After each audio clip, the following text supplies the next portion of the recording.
Hi guys, welcome back to my channel. My name is Golden if this is your first time here, and if you're a returning subscriber, thank you so much for coming back. You are an OG. Thank you for coming back.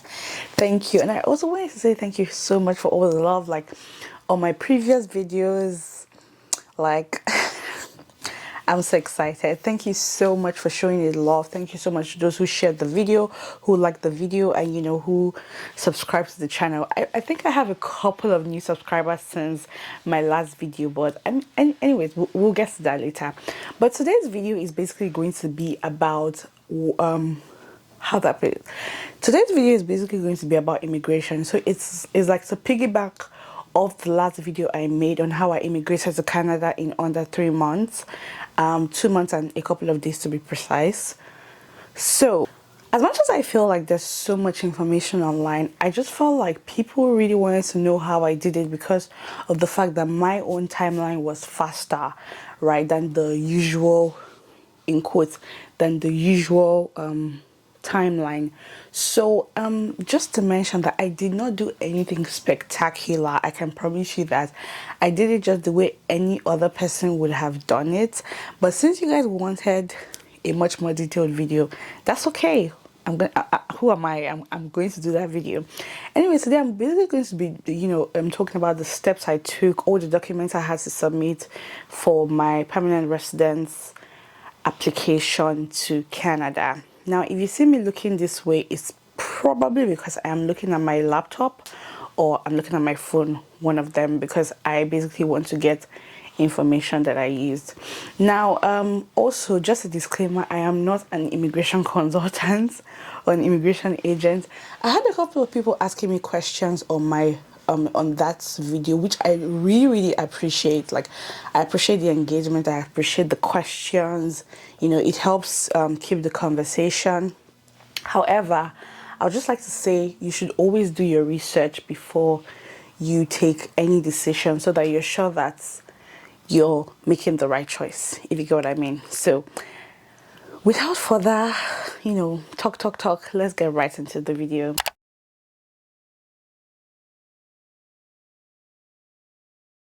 Going to be doing a breakdown of all the documents I used. Now, it's not going to be in any particular order. It's basically all the documents I used in no particular order, because I'm basically looking at all the documents I used because I have a folder on my laptop, and I'm going to be speaking on all of those. Now, the first one I had to submit was a police certificate. Now, if you've lived in a country apart from your home country for more than 6 months, you have to get a police certificate for that country. So what that means is that I'm originally from Nigeria, as you all know, and I lived in England for about a year plus. I had to get a police certificate from England because I had lived there for more than 6 months. So once you live in a particular place for more than 6 months, you have to provide a police report for your Canadian permanent residence application, basically to show that you don't have any pending criminal history or whatever. Or I really don't know what they're checking. You guys understand what I mean. But basically, because I got a couple of people asking if they had to provide for a place that they had lived in previously. Yes, you have to provide a police certificate, and I don't think it's really tough to get a police certificate. And I also just wanted to say that in my last video, I talked about the fact that you should prepare your documents like ASAP, as soon as possible, but also do not forget that there are timelines. There are, how do I put it, there are timelines for a document to expire, if that makes any sense. So for instance, the police certificate for England was valid for 1 year, so I was able to do that way before I even got my invitation to apply. However, the police certificate I got from Nigeria was going to expire in 3 months, so I waited until I knew I was going to be picked before I got that particular certificate. Now, you're going to ask me the question, how did I know I was going to be picked? I knew I was going to be picked because My score was pretty high. I believe my score was 496 at the time I got picked. We'll get to that later. I believe my score was 496 at the time I got picked, and I don't know why I was just confident that the next draw they were gonna do, they were gonna pick 496 or something around that score. So I kind of had the my instinct told me that I was going to get picked. So it wasn't like I did any sort of, I went to anywhere to check or where, you don't check those kind of things. I just knew that my score was pretty high and I was going to get picked. Because prior to that, they had done draws and they had picked like lower scores. And I just felt like I was in such a good place. So that was why I knew. And that was why I did my police certificate from Nigeria before I got my ITA. The second thing I also had to submit was a proof that I had a sibling living in Canada, just so you know that when you have a family member who is directly related to you, like your brother, stepbrother, sister, mother, father, you get some extra points for that. So in order to prove that you actually have a sibling or whoever you claim to have living in Canada, you have to provide documents. Now, the documents you obviously have to provide would be their permanent residence card, or basically like a proof of identification, which obviously should be the permanent residence card to show that the person is a permanent resident, or if the person is a citizen, you can show the person's passport. You would also need to submit like a utility bill of the person to like sort of show like proof of address that this is this is where the person stays, the person is actually living in Canada or whatnot. That is, that's pretty easy. Capish. If it doesn't relate to you, if you don't have a sibling or any family member living in Canada, you have to skip that step because obviously you don't have to submit that. The third thing I had to submit was my education verification. Now, before you go ahead to or rather, one of the things you need to do when it comes to applying for permanent residence is to have your education degree. Is that a correct English? It's to have your certification or certificates. Hey. And I maxed Ielts here, so it's to have your education verified, basically, or evaluated rather. So I used World Education Services to evaluate my degree, and obviously I had a master's degree, so it showed that my master's degree was equivalent to a master's degree in Canada. So it's basically you're just evaluating, because it's a foreign education, you just want to evaluate, or Canada needs you to evaluate and to show what it compares to, or what your education compares to in Canada, basically. So that was what I had to submit. Now you actually can add your education degrees, all your certificates and all of that, but the most important document you have to submit is the World Education Services. I will put most of these things on the screen, so don't worry about my pronunciation or my spelling or whatever. I am Nigerian at the end of the day. English is not my first language. Anyways, I digress. So you have to submit, the most important thing to submit is the World Education Services evaluation results, the one that basically shows what your education, evaluation came up to, if that makes any sense. So you always have to submit that. Do not skip that step. Even if you submit your bachelor's degree, master's degree, whatever certification you have or whatnot, you always have to submit the WES certificates. They would, when you're done with your WES verification, they will give you a certificate that shows like the comparison and all of that for your education. So you always have to submit that document. Do not forget that. Another thing I had to submit was employment reference. Now, I went under the Federal Skilled Workers Program. What that means is that when you have at least 1 year of work experience, you can immigrate to Canada under the Federal Skilled workers program. So you can, it doesn't necessarily matter what you do.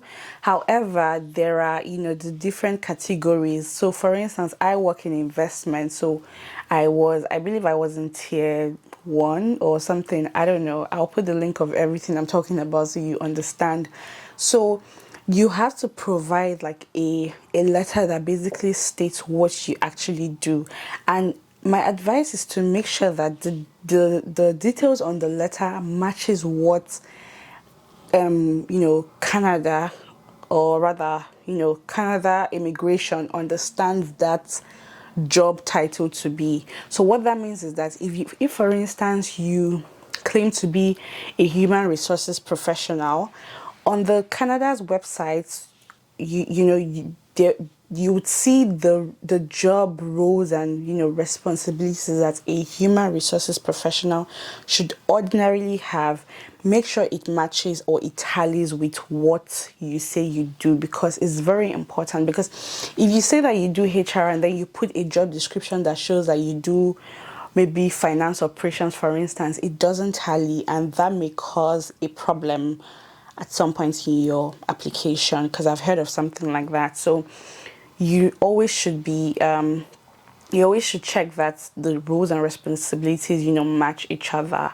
So you have to submit an employment letter that shows that you have been doing this job, you've done this job full time for however long you've done it, and these are your roles and responsibilities pretty much. Also, I got a question asking what to do when you can't get a reference. I got a question in the comment section of the previous video. Now, I can't really say exactly, because there has to be a way to prove that you've actually worked. I don't really think it's very impossible, or it's impossible to not get a reference letter, because ordinarily every company you've worked at should be able to give you a reference letter, right?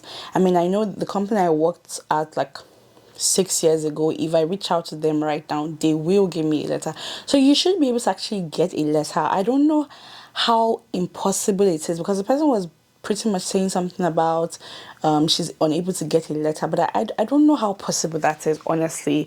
Don't quote me, but I don't know how impossible it is to get a letter, because you actually need to show that you've worked in a certain capacity, or you've worked for a certain number of years, or you've worked in wherever it is. So you have to have proof, basically. Because if everyone had to just say, oh, I've worked in so place, everybody will be in Canada by now. You know that, right? So you actually need to submit proof to show that you've actually worked in these places. And also, just so you know, I think you get higher points when you have like a 3-year work experience and above. When you have something less than that, it's your points get just a little bit lower, but you get more points if you have like a 3-year work experience. And you can only claim one occupation. Now let me explain what that means. So for instance, I personally have worked in audit and I've worked in investment. For the purpose of the Canadian immigration, I actually have to focus on one of them. So if you've I can't be under two occupations for the purpose of this. I have to be under one of them. So I have to choose, do I want to go by my audit experience, or do I want to go by my investment experience, right? That doesn't mean that if you've worked in multiple places, it's not allowed. If you've worked in multiple places with the same occupation, or in the same job role or title, or capacity, feel free, submit every single thing that has to do with that. Talk about the fact that, oh, you've had XYZ experience in this company, XYZ experience in this company, match all of them together and submit. But if you have different occupations, just like I've explained, you can only claim one of them. So you can't say, oh, I have 3 years of experience, but 2 years is in pharmacy and 1 year is in accounting. No. So which one do you want to go by?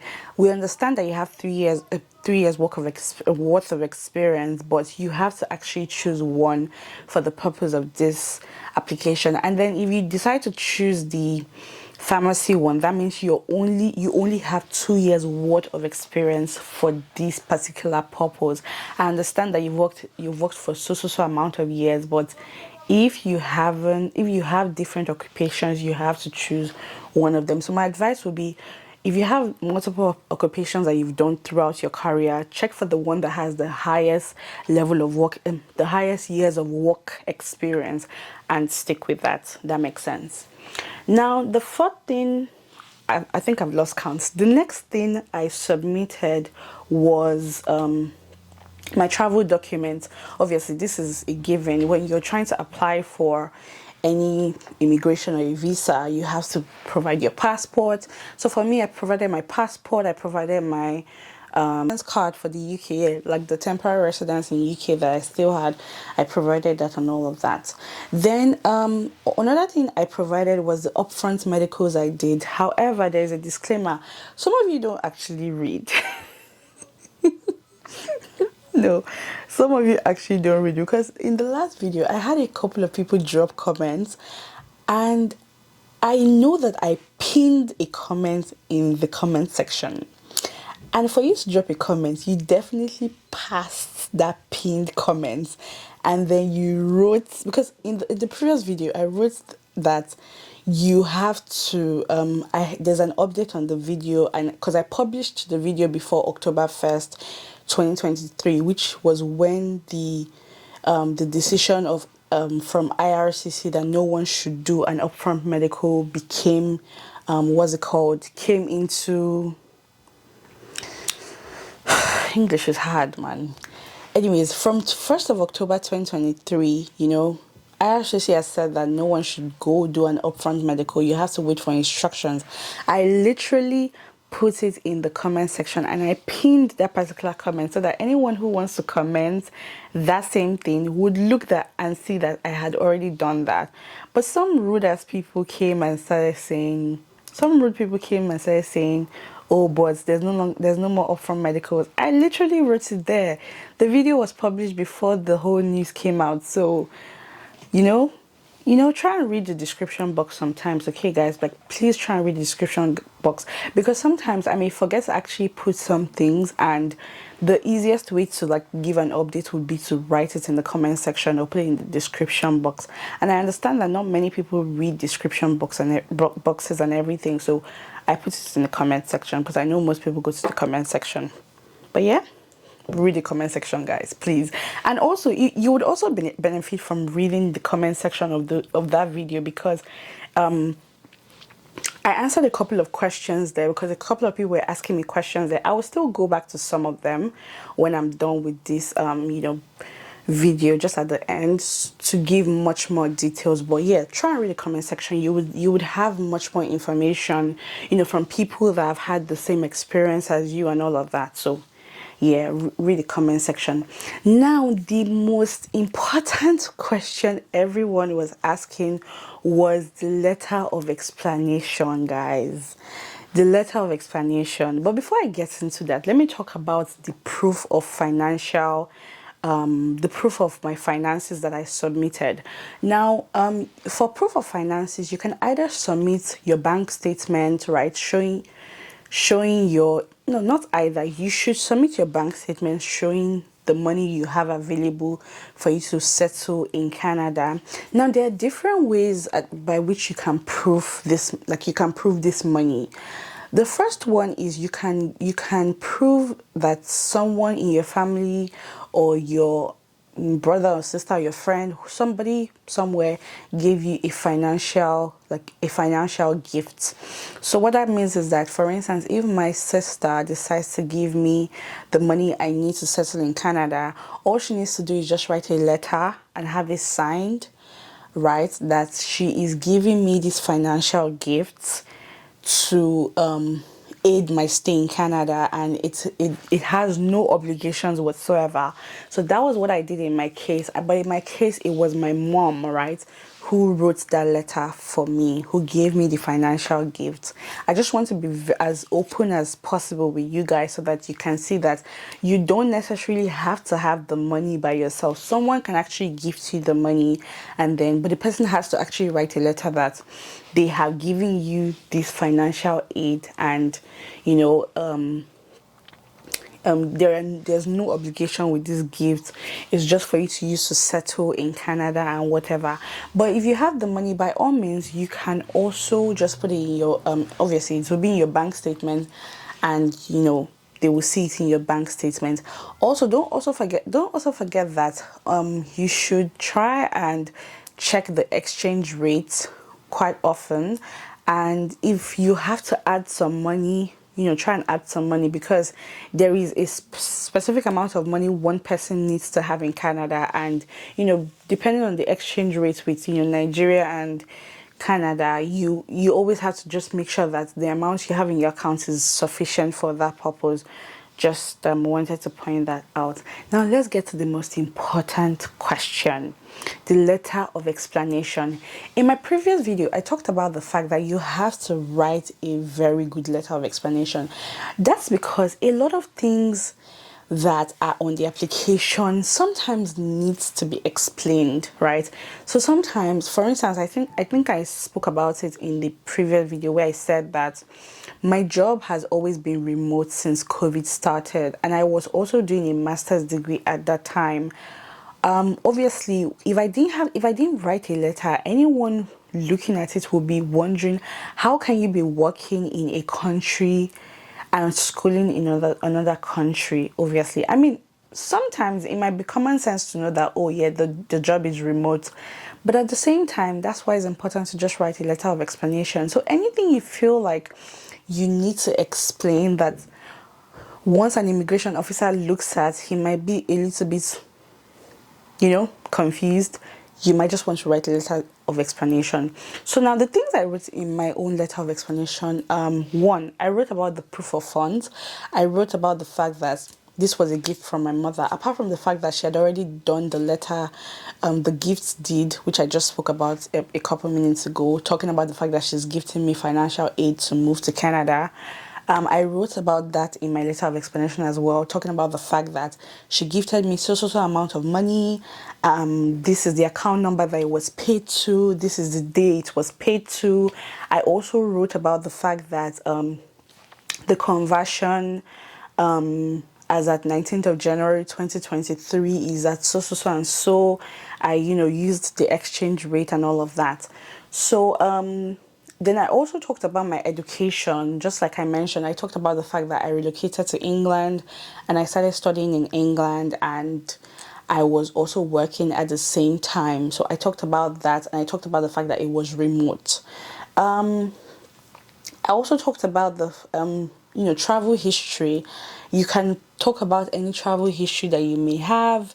I traveled to this place and that place, but I personally didn't have a lot of travel history, so I only wrote that I had traveled to the United Kingdom, for education. The only thing they're really interested in knowing for your travel history is just 10 years back.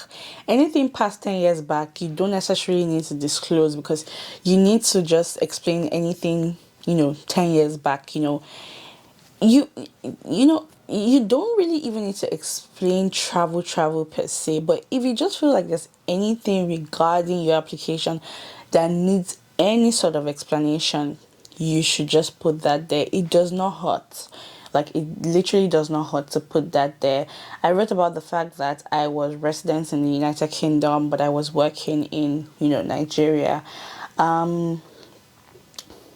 So I also put that I have attached like an evidence of an upfront medical examination. So I just put that so that they know that I did an upfront medical examination. So nothing, you're not like calling out yourself or anything. You're basically just writing.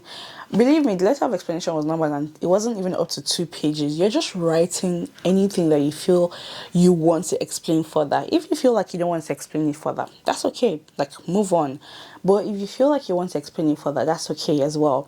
Now, attached to this letter of explanation is something called a Schedule A background declaration form. That one is available online. Once you need to submit your document, you have to fill a background form. You're basically just filling what you've done in the past 10 years, right? Basically anywhere you've lived, where where you schooled, anything that has, wherever you've been in the past 10 years, you have to just fill that form to basically declare it. I think I'll get a picture of the form and I'll put it on the screen. I hope I remember. I hope I remember.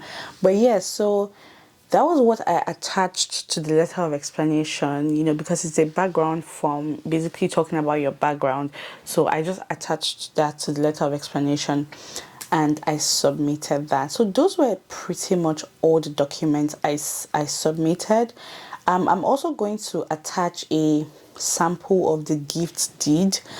In the gift deed, obviously that is the financial proof. You also have to submit your bank statement like I mentioned, and also get a letter from your bank that you are not owing them any money. You have to show you have to get a letter from your bank. For me, I used Access Bank. So Access Bank, I reached out to my account officer, and Access Bank provided me a letter saying that I was not indebted to Access Bank in any way, shape, or form. So yeah, so Access Bank also, just wrote me a reference letter, basically talking about how long I have had the account with them, and the fact that my account has been satisfactory since I opened it.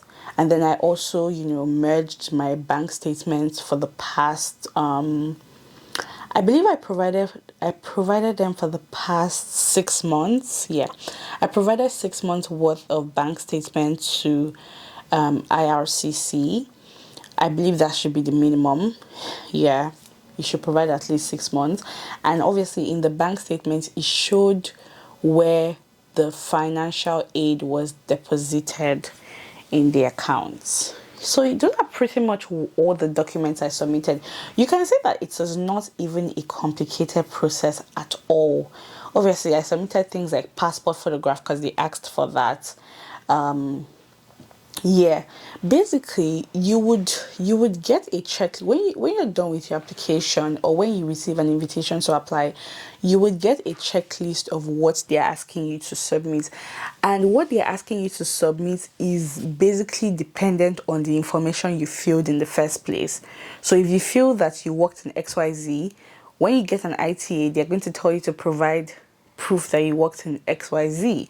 So just know that anything you feel, they're going to ask you to give them proof. So, I have a master's degree. Okay, where's your worst evaluation? What's it called? Where's your worst evaluation certificate, or whatever it's called? Oh, I have a sibling in Canada, or I have a parent in Canada. Okay, what's the proof of the person being a Canadian permanent resident or a Canadian citizen?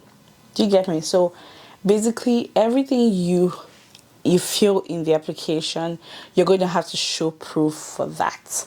So let's just get right into some of the questions that I got asked in that particular video, just to see anyone that will be very helpful, because I've kind of noticed that sometimes the algorithm might not take you to a video you've watched previously.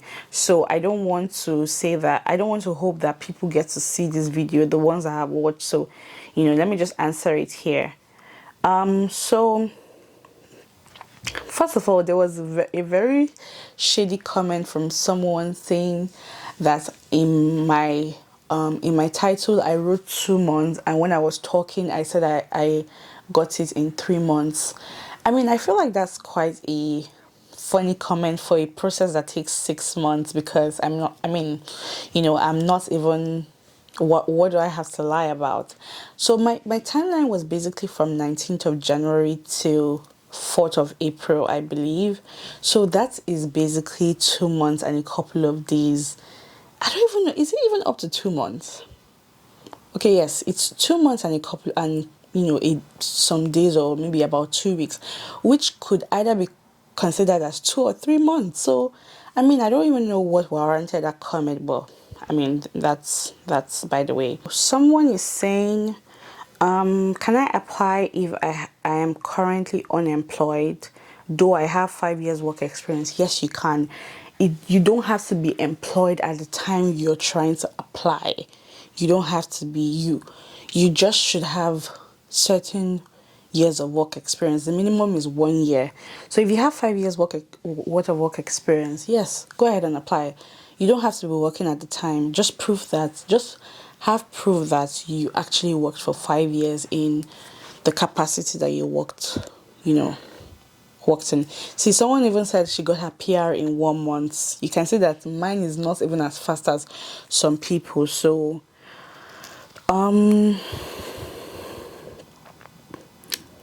IRCC no longer accepts upfront medicals. I already said that they don't accept upfront medicals anymore. But yeah, someone said, how did you prepare for IELTS? I maxed it very well. A question I can't really answer, because when I wrote IELTS, I literally wrote IELTS when I had COVID. Yeah, I was literally having like a burning fever while I was writing that exam. So for the period, I was, from the period between when I registered to write the exam and when I wrote it, I didn't read per se. All I know that I did was all I know that I did was I checked,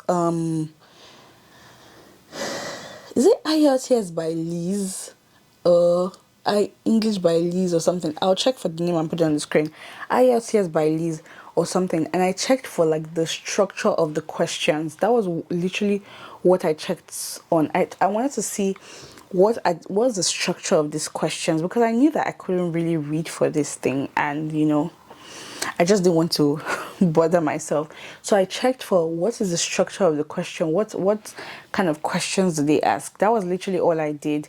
I didn't study, this one, that one. I just checked for the structure of the questions, looked at a couple of questions, and that was pretty much it. And I wrote the exam. So I didn't, I didn't really read per se for the IELTS, right? So I can't really give any tips on that, unfortunately. I'm just going to be honest. I can sit here and tell you, oh, go and read this and that, but I didn't really read. But everyone is not the same. If you feel like you need to study for something, go ahead and study for it. But I personally didn't do that. I didn't do that. Someone said, how can I start my PR application and what are the documents needed? I've just talked about all the documents needed. You can start your application by going to IRCC's website and, fill in the necessary information. That's it. But once again, don't forget to do your research before immigrating. Yep. Are you supposed to do police checking your province or home country? Well, I don't know what you mean by province, but I'm assuming you're not in Canada. If you're not in Canada, you have to do your police check in the place you're living. If you've lived there up to 6 months and in your home country, because I'm believing that in your home country, you lived there up to 6 months before leaving wherever that was. So you have to just know that you have to do a police report for any country you stayed for more than 6 months. Yes, yes, yes. Someone said, I already have my certificate of employment from my previous jobs.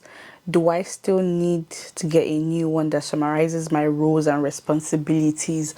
Now, I don't know what a certificate of employment means, but if it has details that summarize what you did for a living or what you did in the company, how many hours you worked, and, pretty much what was your salary. That's another thing that I know mine contained. What your roles, first for your roles and responsibilities, how many hours you worked, because you know that it has to be a role that you did not volunteer in. Just so you know, it can't be a volunteer role. You have to have earned money for it and worked a certain amount of hours. I believe it can be a volunteer role. I'll check on that and I'll put it on the screen if that's not accurate. But yeah, just make sure it has your roles and responsibilities on the letter. That's the most important thing. And then how long you worked there for, or how many hours you work in a week, and the salary you earn. Another person said, what hospitals are recommended for medicals in the UK? Now, first of all, once again, you can't do an upfront medical. Just wait for an instruction. But when you finally get that instruction, there's a list of hospitals on IRCC's website where you have to go to do that medical examination. You can't go to just any hospital. Just know that you can't go to just any hospital. Okay, so it has to be one of the hospitals on the immigration's IRCC's website. Someone asked me, how did I send my passport and why did I send my passport to Kenya? If you haven't seen that video, I think you should go watch that video because it has a lot of things I said that I'm answering to. I sent my passport to Kenya because at the time I learned that Kenya's visa application center was pretty much fast, and I got my passport in less than a week. So I sent my passport through DHL, and I put in like a return label so that they can ship my passport back to me where I was in England at the time. So that was why I sent my passport to Kenya, because I heard it was faster, so, and I literally got it in less than a week. Most of the other comments are thank you for sharing. Thank you so much for watching the video. Someone asked me if my husband was already in Canada and did I apply as a dependent. No, I did not. I applied independently. My husband wasn't even mentioned in my application, right? Because if you know, I think I said it already, I got married less than 6 months ago. So I was already in this process before I did a court wedding. So I did this all on my own. So yeah. How do I certify my academic paper? Because I have a degree in business administration. Guys, World Education Services does this verification. You have to pay a fee, create an account, and submit your education your degree certificate so that they can evaluate it. You have to submit your certificates and your transcripts so that they can evaluate it. Yeah, so those are pretty much the ones that I know I haven't touched on, but I believe this information was sufficient. I hope it was sufficient enough, just so that you guys know that I didn't do anything spectacular. I did the normal way, but I just put so much intentionality into everything I was submitting. I was making sure that there were no errors in particular. Anything that could send my application back to me, I did not want it. For another perspective, I'm still trying to get my husband to sit down with me to do a video on why his application was rejected twice. I would try, he's such a busy man, but I would try and get him to sit down with me one day to do that video so that you guys can see where I'm coming from, or you can see two different perspectives, So I hope you guys enjoy watching this video. Thank you so much if you watch it up to this point. Don't forget to give it a like, share to your friends, and subscribe to the channel, guys. Please subscribe to the channel. Don't watch and not subscribe. Don't do that. Don't do that. But yeah, I hope you consider subscribing to the channel, please. I really want you guys to be part of this and thank you for everyone who left like so much love on the previous video. That particular video has gotten quite a number of views, and I am so excited about that. If you have any questions, leave them in the comment section. I am always ready to answer them. If I don't have the answer, I will ask someone else. And as usual, if I don't know anyone that has the answer, you may have to ask Jesus, because but I'm just joking. But don't forget to leave your comments and questions in the comment section if you have any, and I'll see you in my next video. Bye bye.